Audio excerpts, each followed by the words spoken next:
Assalamualaikum warahmatullahi wabarakatuh. Perkenalkan, nama saya Cindy Hardiani Bain dengan NIM D22030001. Saya dari program studi pendidikan Bahasa Indonesia. Saya membuat video ini untuk memenuhi tugas mata kuliah pengelolaan kelas dengan dosen pengampu Ibu Afifah Istiqomah SPD MPD. Baik, di sini saya akan menjelaskan pendekatan dan prosedur dalam pengelolaan kelas. Yang pertama, pendekatan dalam pengelolaan kelas adalah cara atau strategi dalam mengelola kelas atau mengatasi masalah yang muncul di kelas. Yang kedua, pendekatan otoriter adalah pendekatan yang menekankan pada perintah dan kontrol yang ketat oleh guru, tanpa menghiraukan perasaan atau kebutuhan murid. Murid dianggap sebagai objek yang harus dipenuhi keinginan guru. Yang ketiga, pendekatan ancaman adalah pendekatan yang menggunakan intimidasi atau ancaman untuk mengontrol perilaku murid. Yang keempat, pendekatan kebebasan adalah pendekatan yang memberikan kebebasan kepada murid untuk menentukan pilihan dan bertanggung jawab atas konsekuensi dari pilihan tersebut. Yang kelima, pendekatan resep adalah pendekatan yang mengikuti instruksi dan pedoman yang telah ditetapkan oleh guru atau kurikulum. Yang keenam, pendekatan penjelasan adalah pendekatan yang memberikan penjelasan dan alasan terkait aturan yang harus diikuti oleh murid. Tujuannya untuk memperoleh pemahaman dan kesadaran murid mengenai pentingnya aturan tersebut.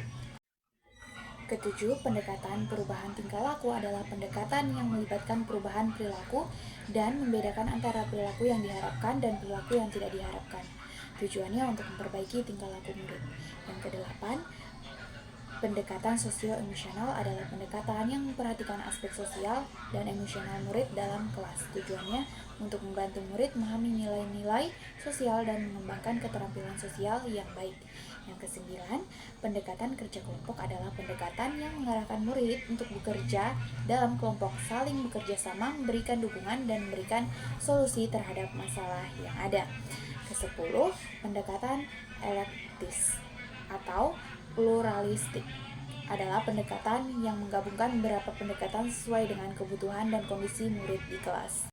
11. Pengubahan tingkah laku atau behavior modification adalah metode untuk memperbaiki perilaku murid dengan memberikan rangsangan atau imbalan terhadap perilaku yang positif dan mengurangi rangsangan atau imbalan atas perilaku yang negatif. Ke-12, pendekatan iklim sosio-emosional atau socio-emotional climate adalah pendekatan yang mengarahkan pada keharmonisan lingkungan sosial dalam kelas. Guru mengupayakan suasana yang kondusif dan menyenangkan untuk belajar. 13. Pendekatan proses kelompok atau group process adalah pendekatan yang menumbuhkan keterampilan interpersonal dalam kelompok sehingga murid memiliki keterampilan sosial dan keterampilan komunikasi yang baik dengan orang lain. Ke-14, pendekatan elektis atau eclectic approach adalah pendekatan yang menggabungkan beberapa pendekatan berbeda dalam pengelolaan kelas tergantung pada kebutuhan dan kondisi murid. Prosedur dalam pengelolaan kelas ada dua. Yang pertama, pengelolaan kelas yang bersifat preventif adalah tindakan atau strategi yang dilakukan guru untuk mencegah terjadinya gangguan atau masalah di kelas. Contohnya adalah membuat aturan dan pedoman bersama dengan murid, memberikan motivasi dan tantangan, serta memperoleh perhatian murid selama proses belajar mengajar. Yang kedua, pengelolaan kelas yang bersifat kuratif adalah tindakan atau strategi yang dilakukan guru untuk mengatasi masalah yang sudah terjadi di kelas. Contohnya adalah memberikan penjelasan pada murid mengenai perilaku yang tidak diharapkan, memberikan hukuman atau sanksi yang sesuai, dan memberikan bantuan khusus bagi murid yang memerlukan.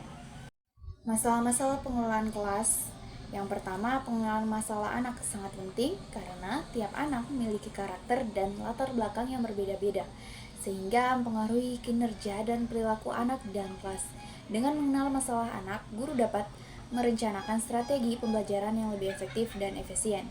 Yang kedua, masalah-masalah pengelolaan kelas dapat mengganggu proses pembelajaran dan mempengaruhi motivasi siswa dalam belajar. Oleh karena itu, mengidentifikasi masalah pengelolaan kelas sangatlah penting untuk menciptakan lingkungan belajar yang nyaman dan kondusif.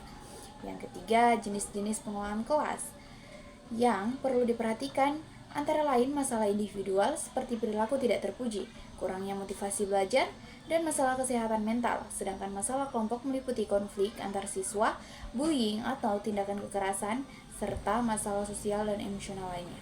Yang keempat, solusi masalah pengelolaan kelas dapat dilakukan dengan berbagai cara. Antara lain, 1.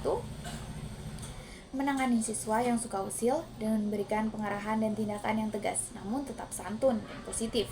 Yang kedua, menangani siswa yang kurang konsentrasi dengan bantu siswa untuk fokus pada pembelajaran, memberikan motivasi dan dukungan, serta membantu siswa mengatasi gangguan, seperti ruangan yang berisik atau ponsel yang mengganggu. Yang ketiga, menanggapi masalah pengelolaan kelas dengan sikap dan tindakan yang bijak, seperti memberikan masukan dan saran, mendengarkan keluhan siswa, dan menghormati perbedaan siswa. Yang keempat, penerapan larangan dan anjuran dengan cara yang tegas namun positif, seperti memberikan aturan dengan jelas dan konsekuensi yang jelas jika aturan dilanggar. Yang kelima, sifat guru yang perlu ada dalam pengelolaan kelas antara lain bertanggung jawab, ramah, dan berkomunikasi dengan baik. Kelima, teknik pengulangan masalah anak dalam pengelolaan kelas dapat dilakukan dengan teknik preventif dan kuratif. Teknik preventif dilakukan dengan mencegah kemungkinan terjadinya masalah seperti melakukan observasi dan menangani potensi masalah sebelum terjadi. Sedangkan teknik kuratif dilakukan ketika masalah sudah terjadi dengan memberikan dukungan dan solusi untuk mengatasi masalah yang sudah terjadi.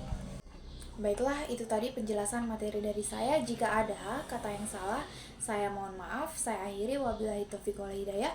Wassalamualaikum warahmatullahi wabarakatuh.